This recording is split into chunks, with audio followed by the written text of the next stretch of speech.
आपण लहानपणापासूनच अकबर आणि बिरबलाच्या गोष्टी ऐकत आलोत. बादशाची कोडी बिरबल अगदी हुशारीनं सोडवायचा, पण इतिहासामध्ये बिरबल यापेक्षा खूप वेगळा होता.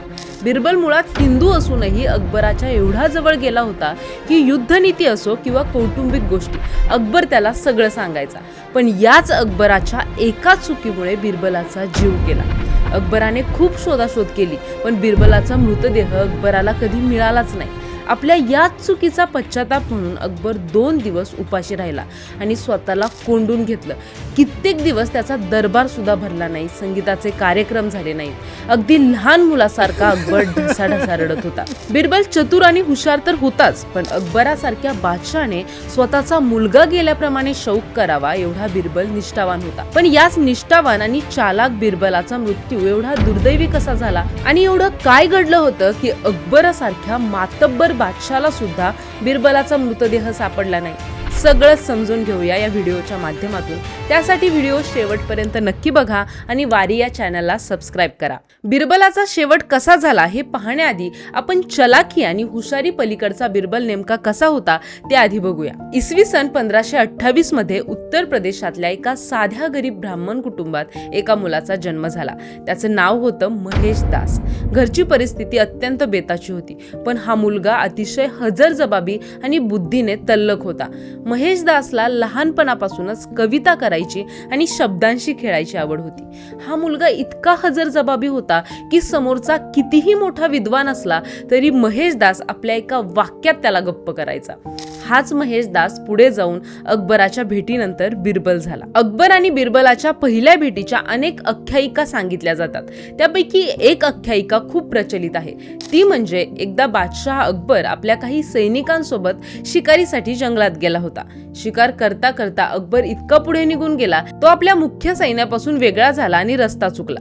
दुपारची वेळ होती, कडक ऊन पडलं होतं आणि बादशाह प्रचंड तहानलेला होता. फिरता फिरता तो एका अशा ठिकाणी पोहोचला जिथे 3 रस्ते फुटत होते. आता यातला कोणता रस्ता राजधानी आग्र्याला जातो हे बादशाहला कळेना. बादशाह चिंतेत पडला, कारण तिथे दूरवर कुणीच दिसत नव्हतं. इतक्यात तिथे एक तरुण मुलगा हातात काठी घेऊन चालत येताना दिसला. तो दुसरा तिसरा कुणी नसून महेश दास होता. अकबरानं त्याला जवळ बोलवलं आणि विचारलं, ए मुला, सांग बरं यातला कोणता रस्ता आग्र्याला जातो? महेश दासनं त्या 3 रस्त्यांकडे पाहिलं आणि तो खळखळून हसायला लागला. बादशाह अवाक झाला. त्याला वाटलं या मुलाचं डोकं फिरलंय की काय. बादशाह रागानं म्हणाला, अरे हसतोयस काय, मी तुला रस्ता विचारतोय. महेश दास शांत झाला आणि हसून म्हणाला, महाराज माफ करा, पण रस्ते कधीच चालत नाहीत. रस्ते एका जागीच राहतात, माणसं त्याच्यावर चालतात. मग हा रस्ता आग्र्याला कसा जाणार? तुम्हाला आग्र्याला जावं लागेल. हे उत्तर ऐकून अकबराचा सगळा राग एका क्षणात मावळला. त्याला त्या मुलाच्या हजरजबाबीपणाचं कौतुक वाटलं. त्यानं विचारलं, तुझं नाव काय? तो म्हणाला, महेश दास. अकबराने आपल्या बोटातली सोन्याची अंगठी काढली आणि त्याला दिली आणि म्हणाला, तू खूप हुशार आहेस. जेव्हा तुला काम हवं असेल तेव्हा ही अंगठी घेऊन माझ्या दरबारात ये. तर काही इतिहासकार अकबर आणि बिरबलाच्या भेटीची वेगळी गोष्ट सांगतात. त्यांच्या मते महेश दास हा तरुण सुरुवातीला मध्य प्रदेशातल्या रेवाच्या राजाकडे कामाला होता. त्याची हुशारी आणि कविता करण्याची पद्धत इतकी भारी होती की त्याची ख्याती संपूर्ण प्रदेशात पसरली. ही बातमी मुघल सम्राट अकबर पर्यंत देखील पोहोचली आणि अकबर कायमच गुणवंतांच्या शोधात असायचा. त्यामुळे त्याला असं कोण व्यक्ती आहे असं माहीत पडल्यावर लगेच महेश दासला त्यानं आपल्या दरबारात बोलवलं. तिथं बिरबलाने आपल्या काव्य आणि हुशारीने अकबराला प्रभावित केलं आणि त्याला दरबारात स्थान मिळालं. पुढे त्याची बुद्धिमत्ता पाहून अकबरने त्याला बिरबल ही पदवी दिली आणि तो त्याच्या दरबारातील महत्वाचा सल्लागार बनला. बघता बघता बिरबल हा अकबरचा जीवाभावाचा मित्र बनला. अकबराच्या दरबारात मोठी मोठी माणसं होती, पण बादशाहचा सर्वात जास्त विश्वास बिरबलवरच होता. इतिहासात अशा अनेक नोंदी आहेत ज्या सांगतात की अकबराचा बिरबलावर इतका विश्वास होता की तो आपल्या कुटुंबातल्या किंवा राजकारणातल्या अतिशय गुप्त गोष्टी फक्त बिरबलशीच बोलायचा आणि बिरबल सुद्धा बादशाहच्या चुका मोठ्या आदरानं त्याला दाखवून द्यायचा. ही माहिती ऐतिहासिक पुस्तक अकबरनामामध्ये लिहिलेली आहे. अकबरनामामध्ये अबुल फाजलने लिहिलंय की बिरबल हा अकबराचा सावलीसारखा सोबती होता. जिथे अकबर असायचा तिथे बिरबल असायचाच. शिकारीला जाताना किंवा प्रवासात असताना बिरबल कायम अकबराच्या सोबत असायचा. आपण आजवर ज्या अकबर बिरबलाच्या गोष्टी ऐकत आलो आहोत यातल्या बहुतेक गोष्टी इतिहासात घडलेल्याच नाहीयेत. या फक्त मनोरंजनासाठी नंतर बनवलेल्या आख्यायिका आहेत. पण याचा अर्थ असा नाही की बिरबल अस्तित्वातच नव्हता. नक्कीच तो अस्तित्वात होता, पण जसा तो गोष्टींमध्ये दाखवलाय तसा नव्हता. तर अकबरनामा आणि ऐन-ए अकबरी यांसारख्या अधिकृत ऐतिहासिक ग्रंथांनुसार बिरबल हा मुघल साम्राज्याचा एक प्रभावशाली आणि बुद्धिमान प्रशासक होता. इतिहासात त्याला राजा आणि कविप्रिय या 2 अधिकृत पदव्या दिलेल्या होत्या. तो अकबराच्या 9 रत्नांपैकी सर्वात महत्वाचा सल्लागार होता. अकबराचा त्याच्यावर इतका गाढा विश्वास होता की साम्राज्यातील अतिशय कठीण लष्करी मोहिमांची जबाबदारी तो बिरबलवर सोपवायचा. सम्राट अकबराचा सर्वात जवळचा मित्र तर तो होताच, पण तितकाच तो स्पष्ट वक्ता होता. तो ब्रज भाषेत कविता लिहायचा आणि आपल्या कवितेतून बादशाहच्या चुकीच्या निर्णयांना आरसा दाखवायचा. इतिहासकार बदायुनी यांनी लिहिलंय की बिरबल हा अकबराच्या खूप जवळ होता, म्हणून दरबारातले बाकीचे अधिकारी त्याचा तिरस्कार करायचे. अशीच एकदा अकबराने बिरबलावर एका मोहिमेची जबाबदारी सोपवली. साल होतं 1586.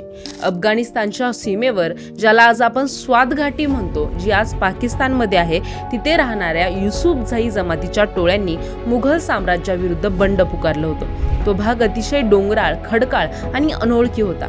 अकबराने हे बंड मिटवण्यासाठी सुरुवातीला आपल्या मोठ्या मोठ्या सेनापतींना पाठवलं होतं, पण अनेक मोठे मोठे सरदार पाठवूनही त्यांना यश येत नव्हतं. त्यामुळे अकबराला वाटलं की आता इथे फक्त शक्तीचं काम नाही तर युक्तीची गरज लागणार आहे. म्हणून शेवटी अकबराने आपला सर्वात विश्वासू मित्र बिरबल याला तिथं पाठवण्याचा निर्णय घेतला.